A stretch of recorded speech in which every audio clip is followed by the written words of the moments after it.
Hello everyone and welcome back to another episode of Creators Connect. I think it's episode 5 or 6. I've kind of lost count, but that is all thanks to you guys. There have been so many episodes and I've reached out to so many creatives. Thanks to you guys' likes, comments, and support that have really boosted me to reach out to more creatives, really boosted the channel as well. I thank you so much for your support and may God bless you guys. In today's episode, we're joined by an independent musician from the United States. His name is Isaiah Dominguez. In today's episode, we're going to talk about some of the pros and cons of being an independent musician, and I also test Isaiah's knowledge of his music. We play a little game of guess the lyric right at the end.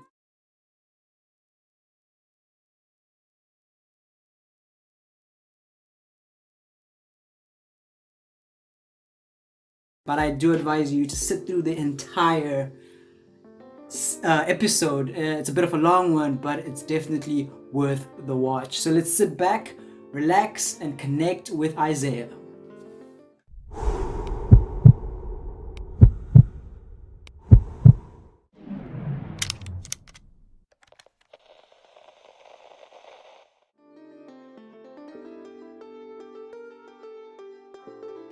What do you So I use Canon. I mean Nikon. I'm an Nikon. user. Oh, okay, cool. I love. Yeah, that's what I use. It's a D5600. It's got a touch screen and a flip screen. Yeah, It comes that's in nice. pretty handy when you're doing videos.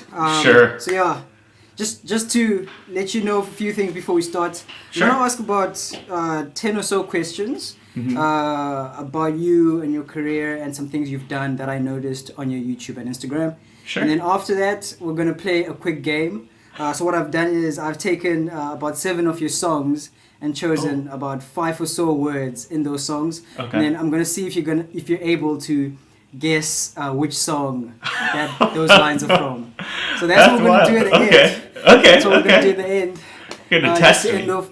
Yes, I'm gonna test you. Just to end off on a bit of a lighter note. Sure. So yeah, once again, thank you for joining me. I'm Absolutely. Luca, formerly.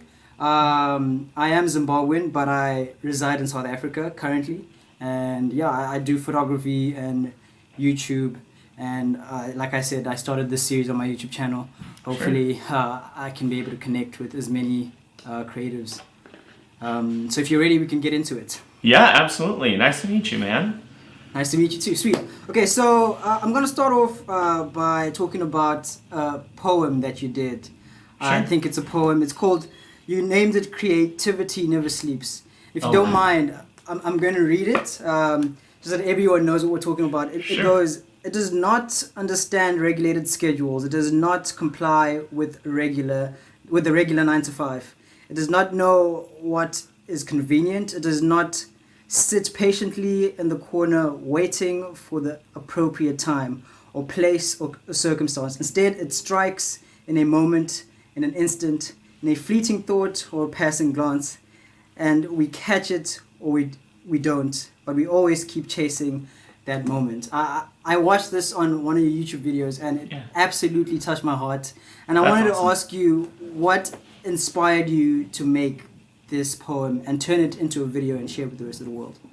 I think, well, I had written the poem probably like years earlier. So it was something that had happened. I think it was just like, it was one of those moments where I had been up until like 3, 4 a.m. doing an edit or like writing a song. I don't remember specifically what it was, but I remember thinking that like, there's this idea that like creativity can be turned on and off in like Yes. in a very like mechanical sense that you can just show up to a meeting, especially in like the corporate world, and they'll give you like a pitch and you just have to come up with something on the spot.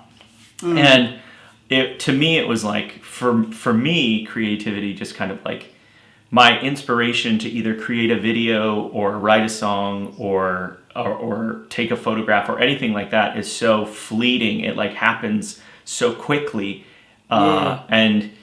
And once that moment is gone, it's gone forever. Like you can't come back and manufacture that feeling. Otherwise it feels very mechanical. Like I said, it feels like you're trying to recreate something that happened so organically. So it feels very staged.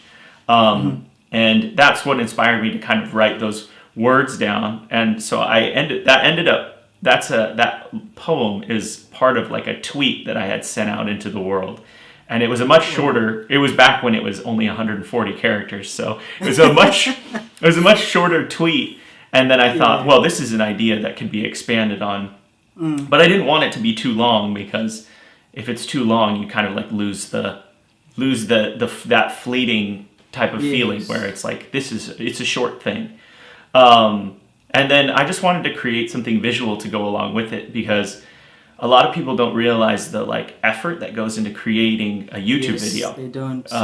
They think it's just set up a camera in a room, turn No, it it's on. not. Right. Turn it on and No, it's talk. Right.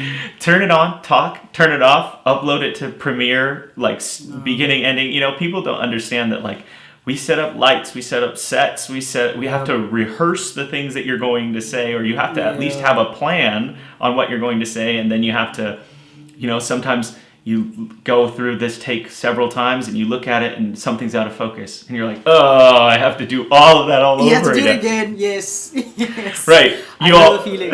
There's always that moment where something's out of focus and you're like, do I want to go back and redo it all? Think about it. And you're like, will anyone notice if this one clip is out of focus? And you're It's like, out of focus. oh, yeah, I'll notice. It's too If anyone much. notices. It's too much. I know Right. how to I know how that feels. Right.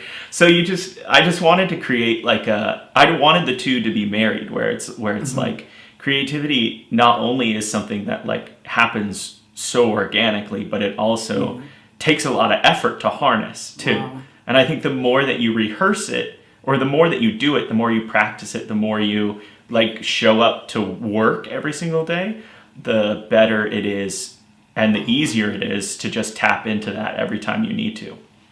Oh my goodness. I resonate with that so much, especially that last part about the more you do it, the better you become. And I think that's for me one of my biggest philosophies is the more you create content, the more you learn from your mistakes. And I really resonate with that point 100%. Yeah. So I really thought we should talk about that first going in, because it really touched my heart. And another thing that touched my heart was a video you did on stop being afraid of no.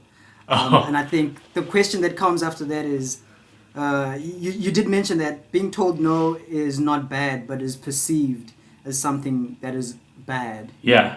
And I think my question is, did you always have that philosophy, or did you sort of grow into it? And which are like some of the moments in your career that you remember where you were told no, but you bounced back, or you had to say no to a certain gig or something like that? Sure. No, I did not always feel that way. A lot when you're younger, you feel like every no is the end of your career. Yes. You know, you feel like every time you don't get a specific opportunity, or every time you don't get a specific gig, or you just become busy, you feel like this is the end. It's not, that it doesn't go any further. This was your one chance. You can't have it anymore, kind of thing. And it's so funny. I was actually just talking to a friend about this very specific thing like 5 minutes before I jumped on here. But he was denied acceptance into a graphic design program. And now he is the creative director of one of the like largest real estate companies in his area. So it's the idea of like one door closes, another door opens somewhere. And as long as you're willing to keep plugging forward, you're going to find your way. Maybe it's not in the exact place that you thought, but you're going to find your way to your final location, you know? So that was that's it, man, you did a deep dive. That was my very first. I did a deep dive. I have to do a deep dive. We have to know the things that make it tick. So I had to go way back. I appreciate that. And I found it to be very impactful and very inspiring. It's a very good one. That was back when I was in my black and white phase, where everything had to be like, all my B-roll had to be in black and white, I'm pretty sure, right? Wow. So, I'm pretty sure I also just took the video of it with my phone in my car for that one. Because I was just feeling this, I forget what it was. I remember what it was. I remember why I made that. It's because I was trying to get hired at a television studio where I lived.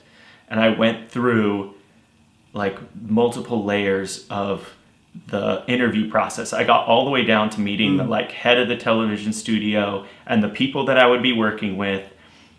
And they seemed to all like me as like a videographer to like go out and do work with these like higher profile gigs.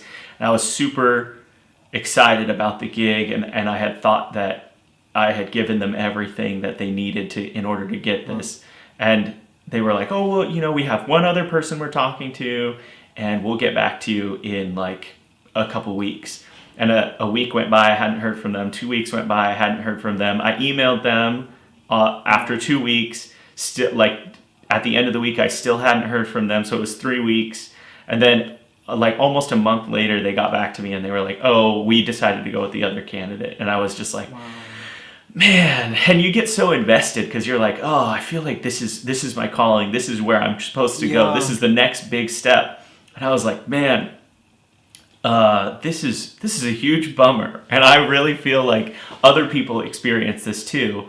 And I think one of the things that helps get through those like hard times is when you realize you're not alone. Like other people experience rejection in the same ways that you do. And so if you can share that experience with other people, they're like, oh, I don't feel so alone in my like rejection. Other people feel this too. So it's all about connecting.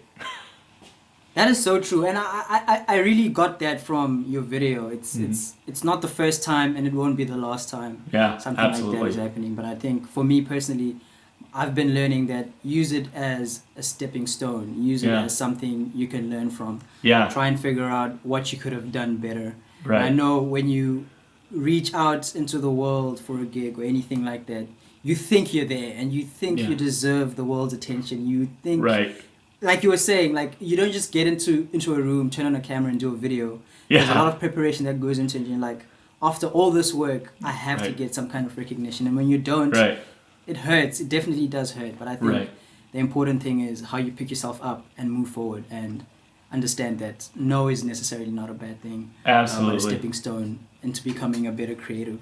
Right. Which is really amazing. Okay, the next one is when you don't feel like creating. It's a bit different from what we've been talking about. But when you don't feel like creating, how do you rejuvenate? How do you gain momentum? How do you... I don't know if that makes sense. Sure. No, absolutely. Yes. That's a difficult one because on the one hand, I do believe that you need to like be able to unplug and completely remove yourself. Sometimes you just need to leave the camera on the shelf and go experience life, not through like a lens or anything like that, and kind of like spend time away.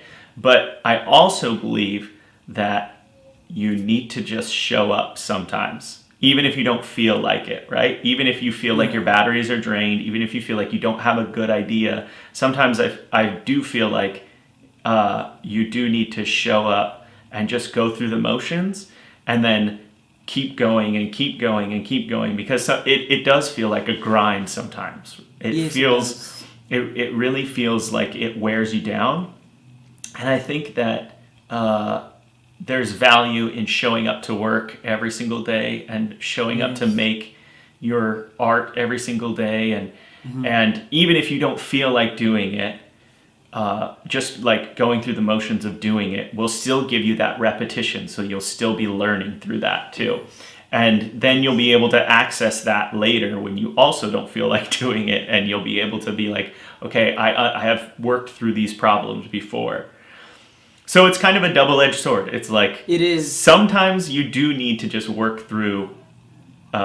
Sometimes you do just need to work through your uninspired moments, and sometimes you need to leave the camera on the shelf and just go and do your own thing and experience life as like an actual human being rather than a creative kind of thing. So yes, I definitely get what you're saying, and I believe 100% in not forcing content. Sometimes. There's a very thin line between being consistent and forcing content so much so that it becomes something that you don't enjoy anymore, which shouldn't be the case. It's always good to take time, breathe, and enjoy life, like you said. Absolutely. And You are an independent musician. I might be wrong, Yeah. but I Hmm. think that's Yeah. what I got from your YouTube Yeah. channel. Yeah. Okay, I would like to know, and maybe for any other musician that might be out there that might Sure. watch this, Sure. what has been the biggest benefit about it being an independent musician and the biggest negative about being an independent musician? Well, the negative is the easy one. The biggest negative of being an independent musician is you don't have the budget of a major label, and you don't have the ability to just spend money, because all of that money pays your bills. So anything that you make as a musician, you use it to keep a roof over your head and keep the lights Yeah. on and eat and Yeah. all that kind of stuff. Whereas with like a major label, it's kind of like showing up to a job. It's like they're willing to spend money on your act, Yeah. as long as and on you as long as you keep creating art for them. So being independent it's tough in that way, and it's also kind of lonely too, because you don't have like a whole team backing you up. You don't show up to like an office full of people, or you don't show up to there's not a lot of camaraderie in that way. So you have to find friends within the independent music industry and kind of learn to keep in touch with them and learn to build those relationships and all that kind of stuff. So that's the big negative of being an independent musician. I think the positive is that you're in control of everything. That's Okay. my favorite part, is that you decide what you sound like, you decide what you look like, you decide what your brand does, looks like, talks like, all that kind of stuff.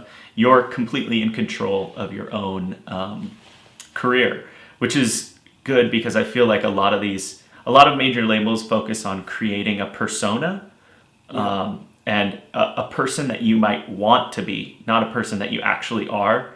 And what I love about the music and the career that I have is this is who I actually am. Like if you meet me in person, I'm going to be the exact same person. The same person. Yeah. And the music that I write is about things that actually happen and people that I actually know and all that kind of stuff. It's not about creating this like bigger than life thing. It's more about connecting with people. That'll be the theme for everything. Is just I want to connect with people on a deeper level than just like, hey, what's going on? I just want to. I want people to understand that like all people experience a whole gamut of emotions. So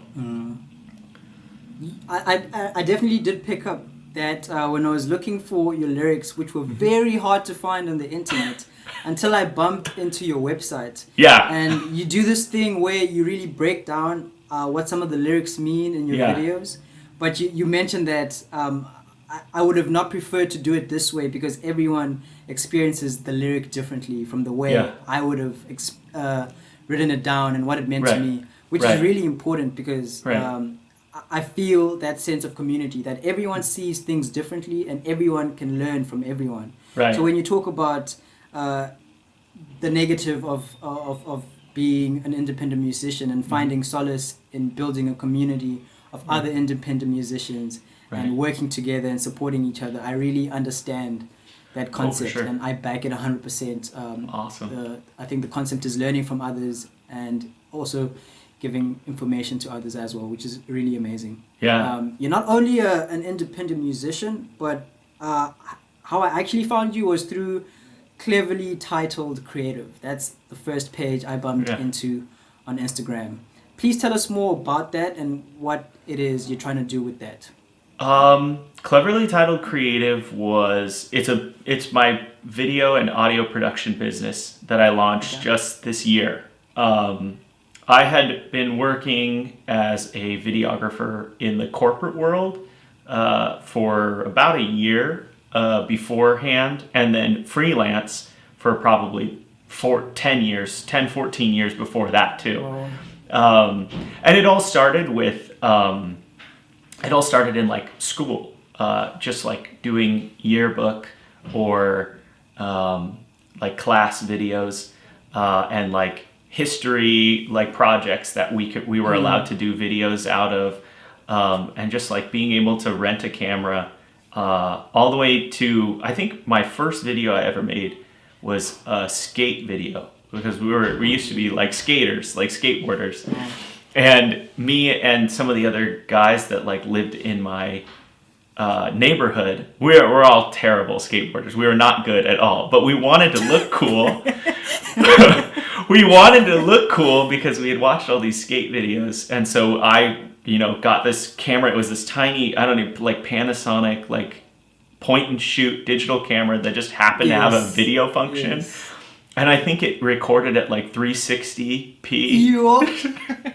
So it was like you could see the pixels. They were like huge. Oh my goodness. Anyway, so we and I made it in like Windows Movie Maker, and so it was just, that's where it started, and then it evolved into like, oh, now I'm in bands and I'm playing music, and I need music videos, or I need like tour videos, or I need updates, or something like that. And it was like, well, I don't have money to hire a videographer, so I'll just do it myself.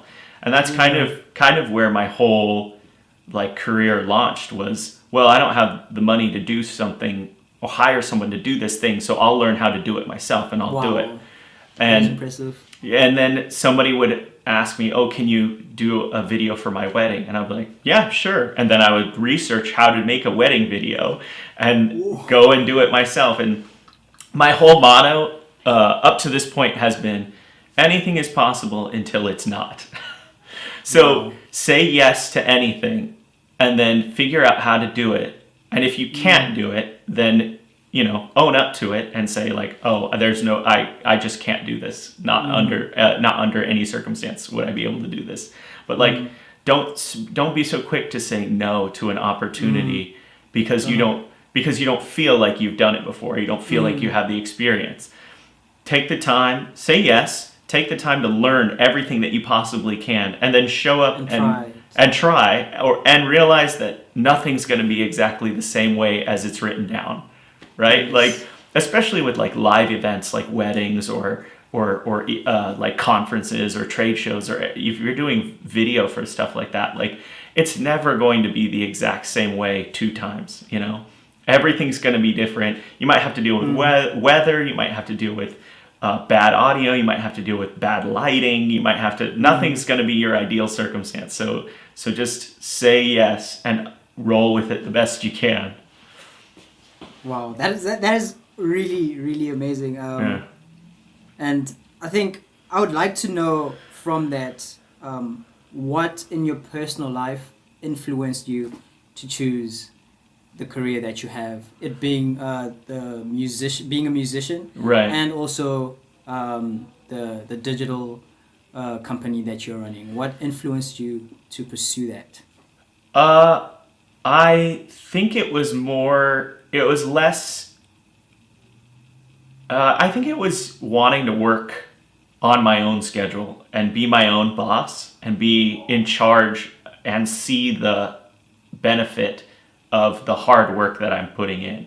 Because I've worked for companies before, and you feel like it doesn't matter if you put all your effort into something or none of your effort into something, you kind of get the same result. You don't really know that, like if you work for a large company, you don't really know that your work really matters. And I think that part of wanting to like be both a musician and then launch my own business at the same time was to see that like if you work really hard, you'll see the benefit of that. Yes. Like immediately. It'll either be like you're making more money, or you're getting more recognition, or you're getting more opportunities to like work with bigger and better projects, but you'll immediately see the return on that.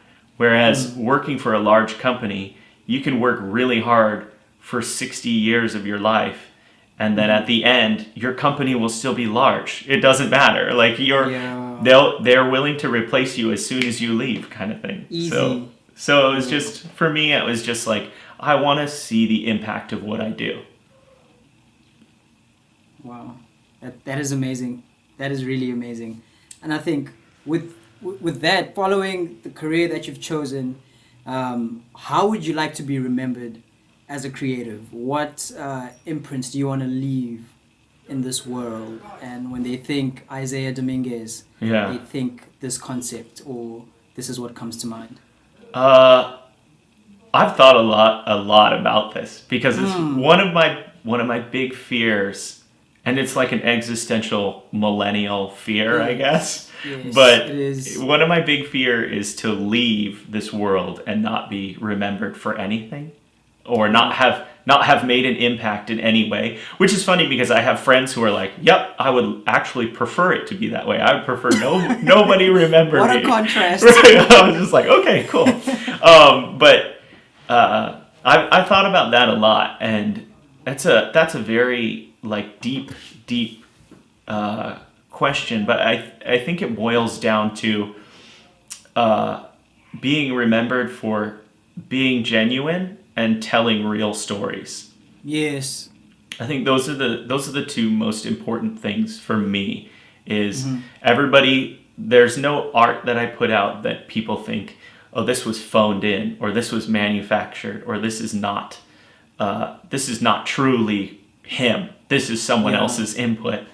And I want that same feeling for anybody that I work with. So if I work with a business, I want them to tell their real, true story of themselves, of their business, of why they do what they do. And so, I think if I can be remembered for anything, it's being a genuine person and telling true stories.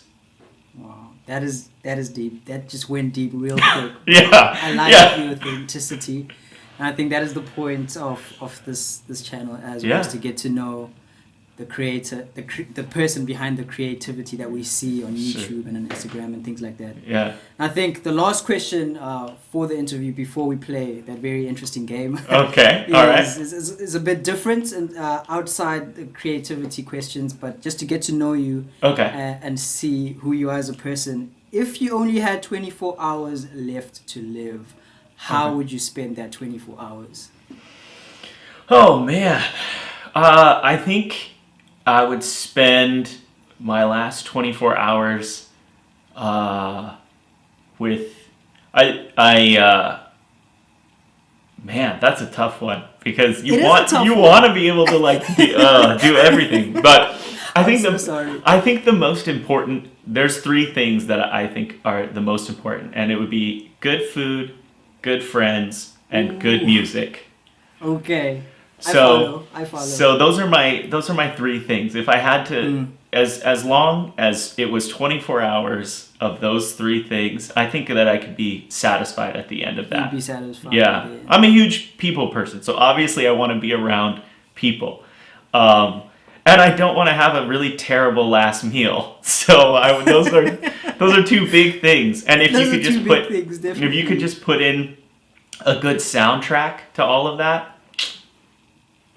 I'll ride off into the sunset. Right off into the sunset. I love it. I think we're a little bit different there, and it's funny for me because what I do on my YouTube channel is literally talk to people, but I'm the biggest introvert you'll ever meet. I love being alone and closed down, which is crazy. So I've had to really learn and adjust and come get over certain fears of mine, which is super cool. Sure. As well. So I mean, thank you so much for taking part in the interview. I think I personally have learned a lot from you, gotten a lot of clarification on certain things that you've done, which has been awesome. Yeah. And before we wrap it up, we're going to play a quick game called Guess the Lyric. But this one's a bit special because it involves your own songs. Oh gosh. So we are going to see how well you know your own songs. So it's about 7 songs that I have here. Okay. I'll say about 5 to 7 words. Okay. And you're going to have to figure out which song those words are. Oh god. All right. Are you ready? Yeah, absolutely. Okay, here goes. The first one is to be more than just myself. Oh no.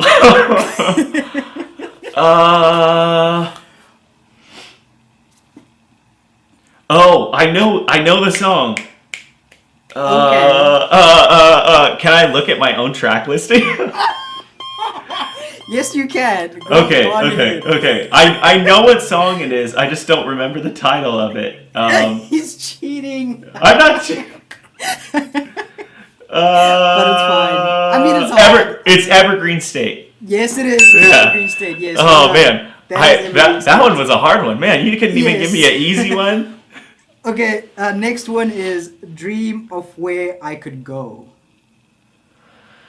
Dream of where I could go. Is that the closer? No. Oh